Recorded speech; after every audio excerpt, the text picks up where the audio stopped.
America, we got to get back to doing what's expected of us as free citizens in this democracy. That means being tolerant, being respectful, staying informed, and being engaged. I'm former Congressman Joe Walsh. Follow me here and join the millions of Americans who are renewing their social contract with each other. The social contract, it's on us.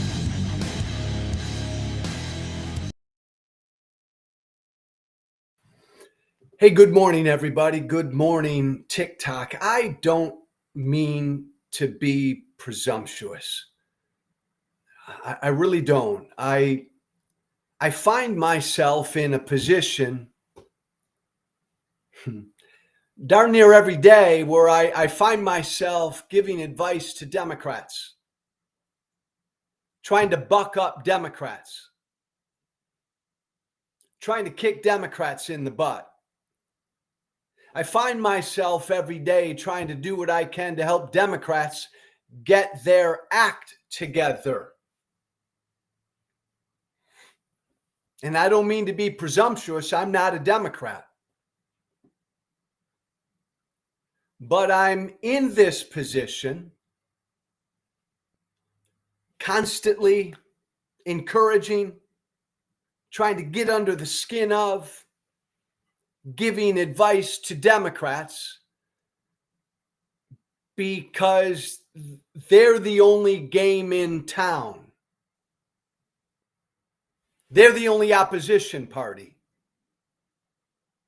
That guy in the White House is everything our founding fathers feared. I've always felt that way. Pay attention to what he's done these first 100 days. If you are paying attention to everything Trump's doing these first 100 days, I think most of you would agree with me. He is absolutely everything our founding fathers feared. And Democrats are the only ones who can stop him,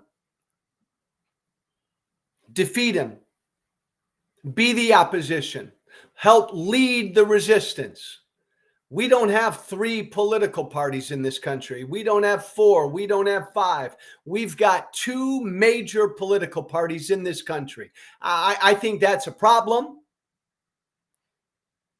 Been advocating for a long, long time. I wish we had 3 parties or 4 parties or 5. We don't. We don't. And come 2026, we're going to have 2. The Democratic Party, the Republican Party.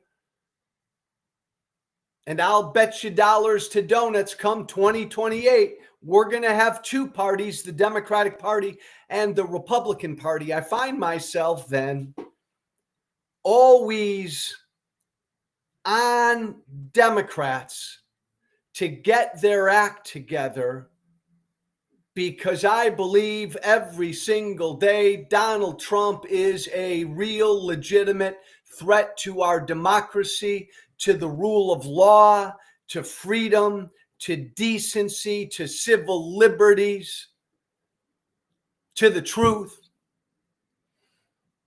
And we need Democrats to succeed. We need Democrats to succeed politically. And look, Democrats, I don't think it's difficult.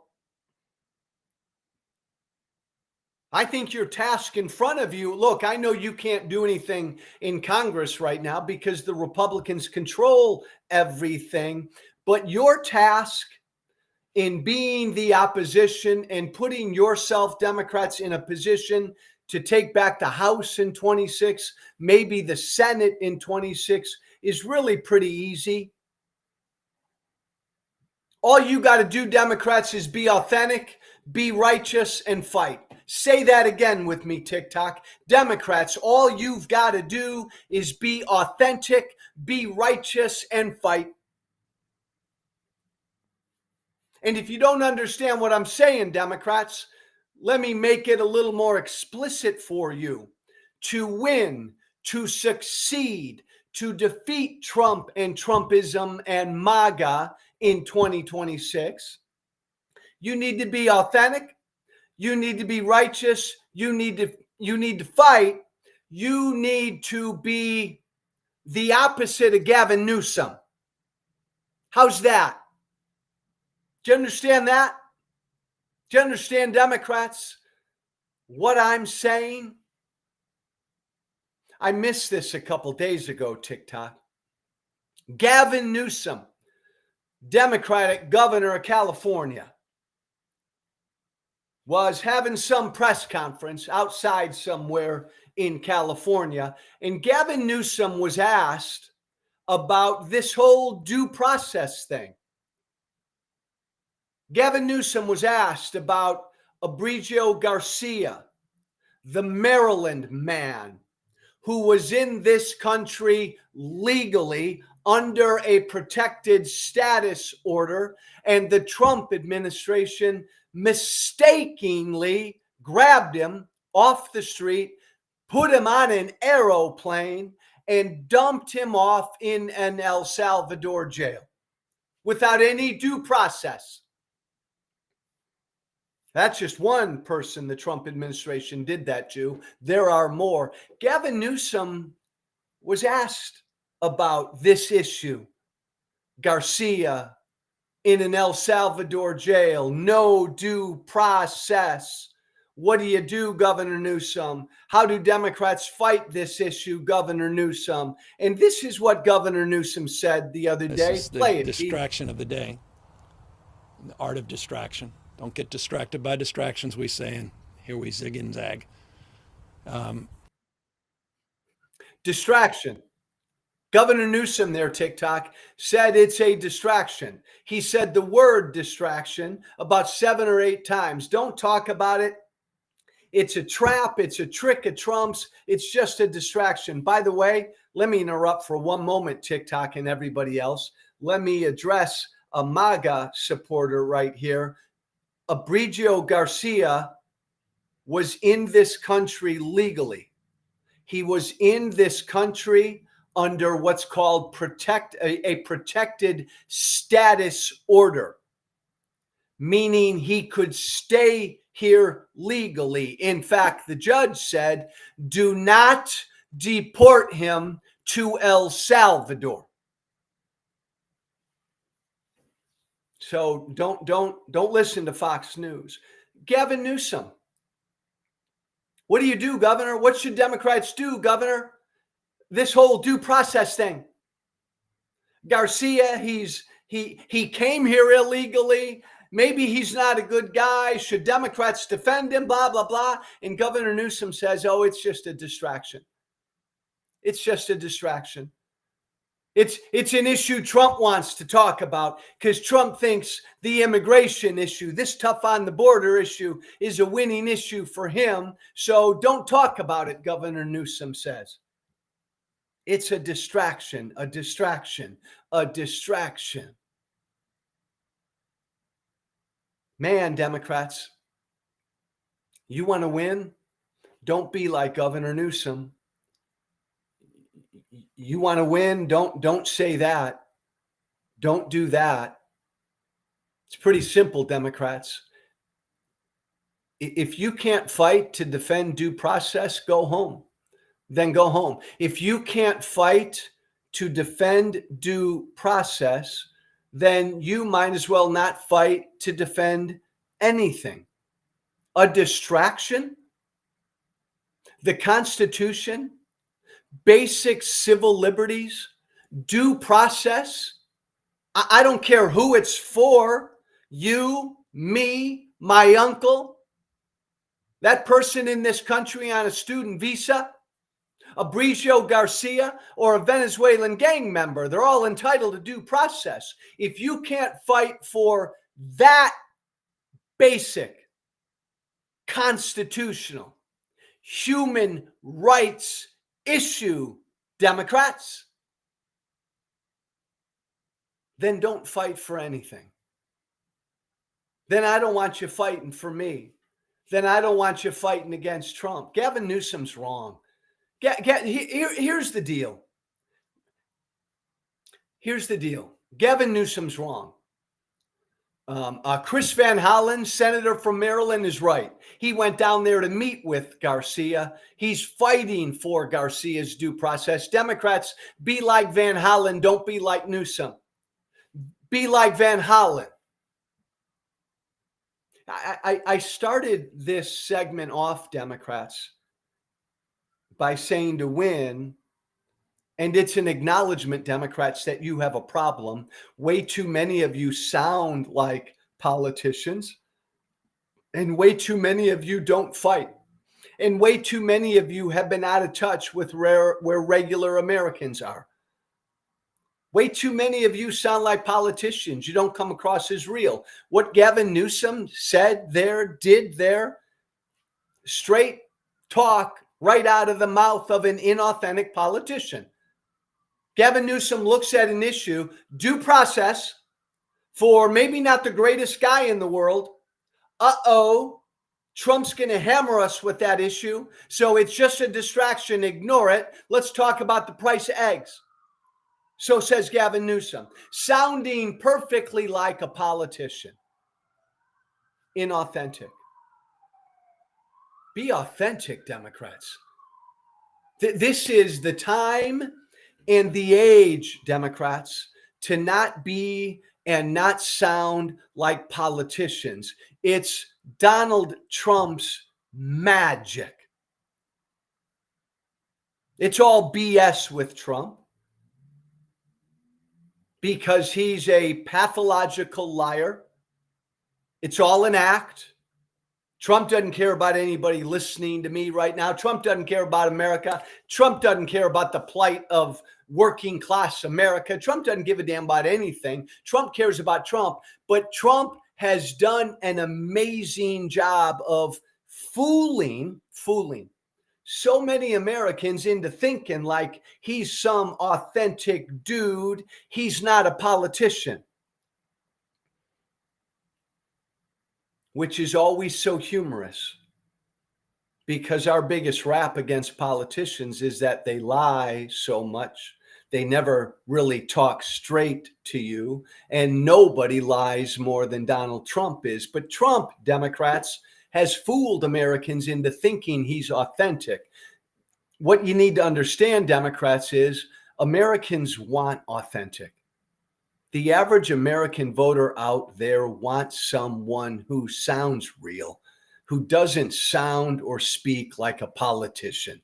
And too many of you do sound and speak like politicians. Gavin Newsom is just too freaking slick. Every time he opens his mouth, it sounds slick. It sounds calculating. It sounds calculated. It sounds like it's been poll tested. It's all rehearsed and it comes out just so beautifully slick. That's not what the American voter wants. The American voter wants people, candidates who will sound real. Just don't sound like a politician. And my God, be righteous, Democrats. Again, this issue, due process. If you can't lay it all on the line for that, due process for anybody in this country, that's a righteous fight. It may not be, maybe David Axelrod and Rahm Emanuel, maybe and James Carville, some of these other old Democratic consultants, maybe they're right in politically this is a stupid fight. It's a stupid fight because Trump loves to talk about the border and immigration and deporting people. Trump just loves to talk about that shit. So Carville and Axelrod and Rahm Emanuel, like Gavin Newsom, would probably say, don't talk about it. Talk about the economy. Talk about tariffs. Just talk about that. I'm sorry. Sometimes, Democrats, there are just things worth fighting for, whether it's politically smart or not. I don't know. Like, to me, the Constitution's one of those things. To me, basic civil liberties, no matter how it plays politically, that's one of those things that's just, it's just the right thing to fight for. It's the righteous thing to fight for. Due process. Everybody in America is entitled to it. That's one of those things, then, Democrats, where it's the righteous fight. Even if it's not a political winner. I'll fight for your freedom of speech. I'll fight for your Second Amendment rights. I'll fight for your due process. Just the right thing to do. And again, Democrats, I think most Americans agree. I think most Americans, Democrats, would love to see you just fighting the righteous fight. Not going on TV or standing in front of a camera and making the political case, right? Trying to sound like a politician and trying to make the political case for why it's smart to defend Garcia's due process. No, fuck all that. It's the right thing to do. This is our Constitution we're talking about. This is who we are as a country. I'm going to die on this hill. We're all entitled to due process. I don't give a flying you know what if that hurts me politically. That's what this issue is. That's what this issue represents. It's not America when our government can just grab people up off the streets. That's not America because of what they've said, because of what their beliefs are. That's a righteous fight, Democrats. Fight that fight. Defend that guy here on a student visa who is vehemently anti-Israel. Don't be afraid, Democrats, if that's going to hurt you politically. Fuck that. It's the right thing to do. Sometimes, Democrats, you got to just fight the righteous fight and not think about the politics of it. Not think about how it will play. Not think about whether this is just a distraction. It's a trap set by Donald Trump because he wants to be talking about deportation. Sometimes it's just the right thing to do to get all of that shit out of your head and say that I'm going to fight for this principle. Period. I actually think politically, Democrats, the American people will respond to that. They don't want to hear that from Gavin Newsom. Gavin Newsom sounds like a politician. That ain't going to play. That ain't going to play. Gavin Newsom's not willing to fight the righteous fight. That's not going to play. Gavin Newsom's not willing to fight. And you can fight on more than one front. You can say that Trump is wrecking the economy. He is. You can say that Donald Trump is sending innocent people into an El Salvador jail, and he is. Trump on a daily basis attacks democracy and the rule of law. Fight him, fight him, fight him on a daily basis.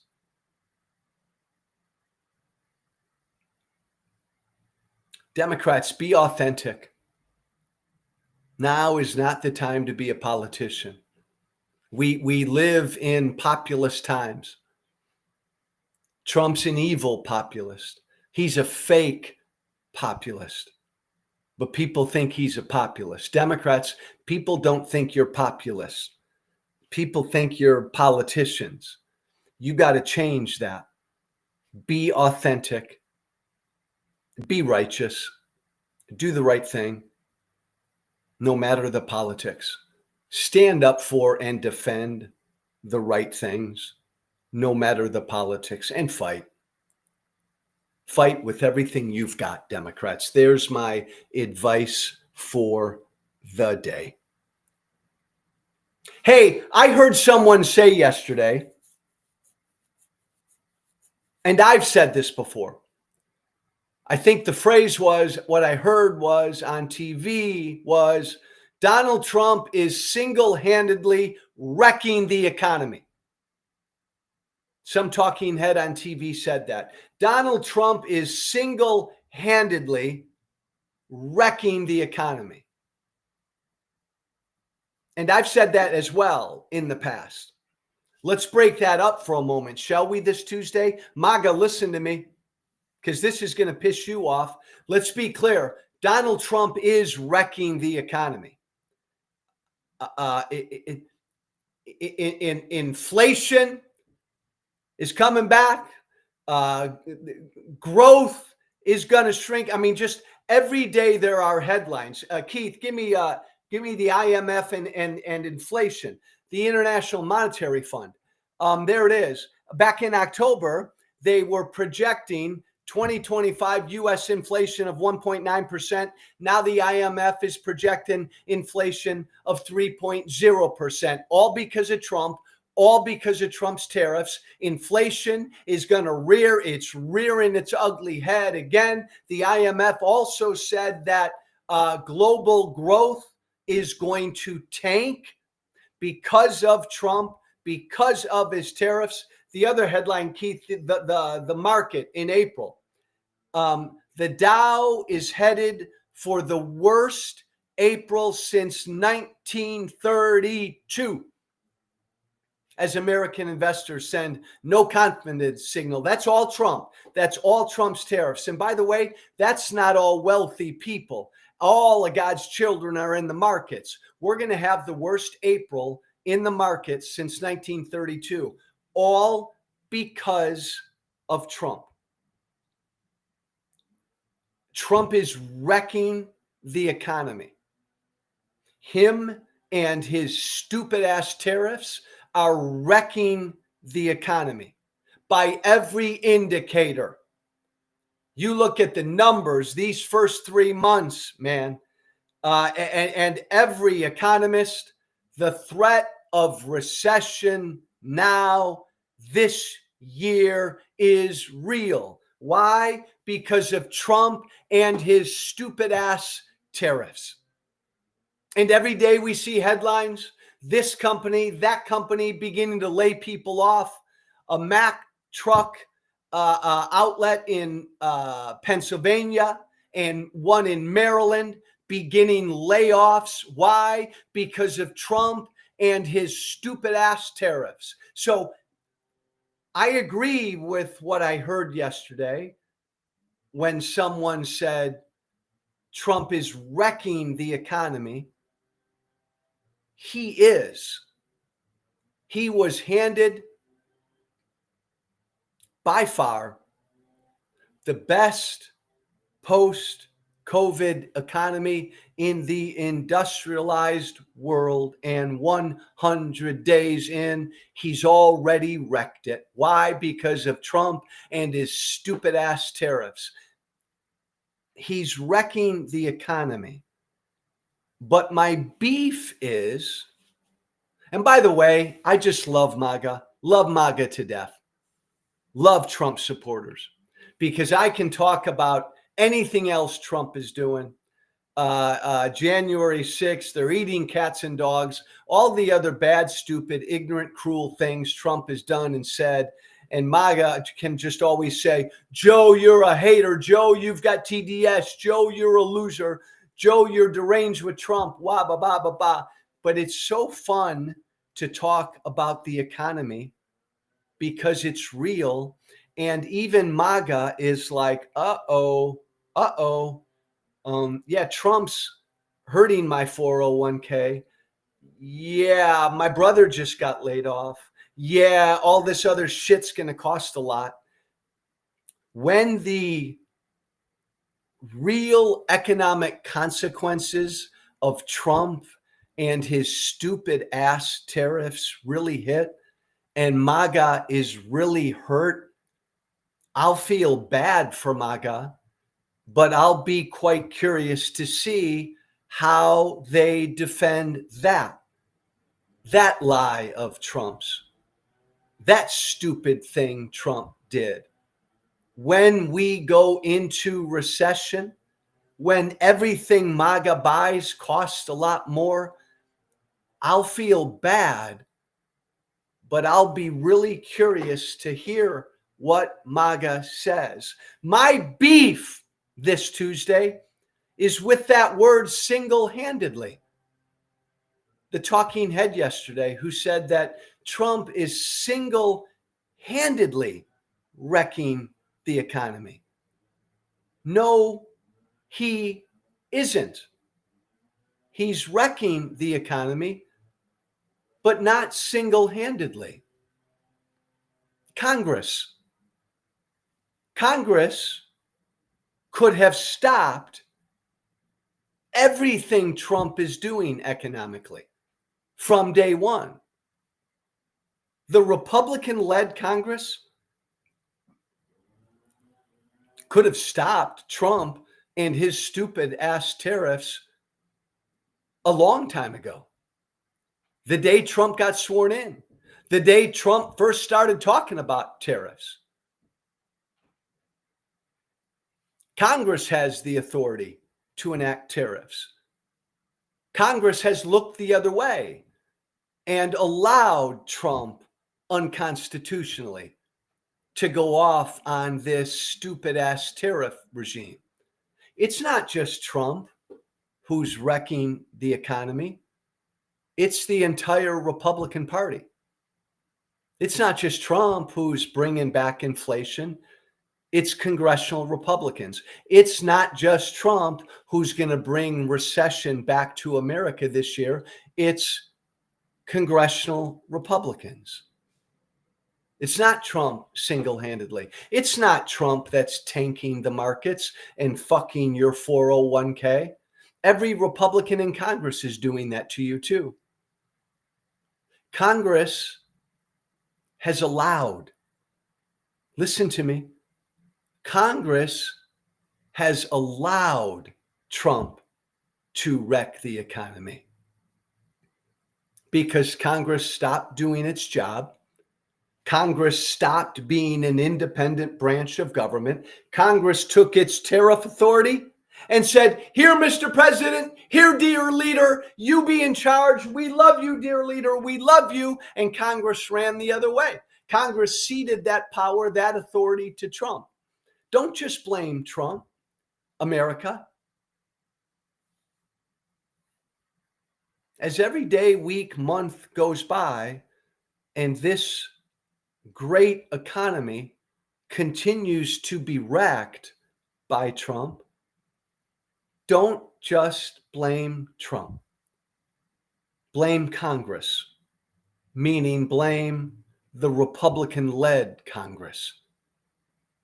They could have stopped Trump and his stupid ass tariffs on day one. But they chose not to. So they're to blame. I remember I said last week, it just infuriates me that one person can have so much power. One person can fuck America's economy and fuck the world economy. One person can screw every Ukrainian. It's wrong that one person has that much power. And it is wrong. But that person, that one person, has that much power because he was given that much power. Because everybody who voted for Trump has okayed it and allowed him to have this much power and has cheered him on. Every Trump voter is responsible for Trump being a king, being a tyrant. That's on every Trump voter. And it's on every Republican in Congress. for no longer defending the Constitution, but deciding instead it was their job to defend Trump. They're all to blame. They're all to blame. Single-handedly? Heck no. Hey, thank you for listening this Tuesday. Brian Moore, you can't say that. I agree, Log Eye. Dems have no backbone. Brian Moore just called me an idiot. Joe, you're an idiot. You remember the rule, Brian. Tell me why I'm an idiot. I'm all about, thank you. It's also your, spell your correctly, but I won't harp on that, Brian. Just tell me why I'm an idiot. I'm all about having conversations. I'm all about starting dialogues. So, Joe, you're an idiot. That's not a conversation starter. Joe, you're an idiot, comma, because you don't understand economics or tariffs. That's a conversation starter. Then I know where you're coming from, Brian, and I can then begin a dialogue with you. Joe, you're a hypocrite. You're a hypocrite, Joe. Tell me why I'm a hypocrite. All about conversations, starting a dialogue. That's what we've got to do as Americans. Thank you for listening, everybody. By the way, my email, if you want to shoot me an email about anything, the social contract with Joe Walsh at gmail.com. There it is. The social contract with Joe Walsh at gmail.com. All one word. Make it a good Tuesday. Have a good day today. Be happy. Make some money. I hope your health is good. As always, be brave. Thank you for listening. Remember to listen, share, and follow The Social Contract with Joe Walsh on Apple Podcasts, Spotify, and everywhere great podcasts are found. And be sure to leave a 5-star review. This has been The Social Contract with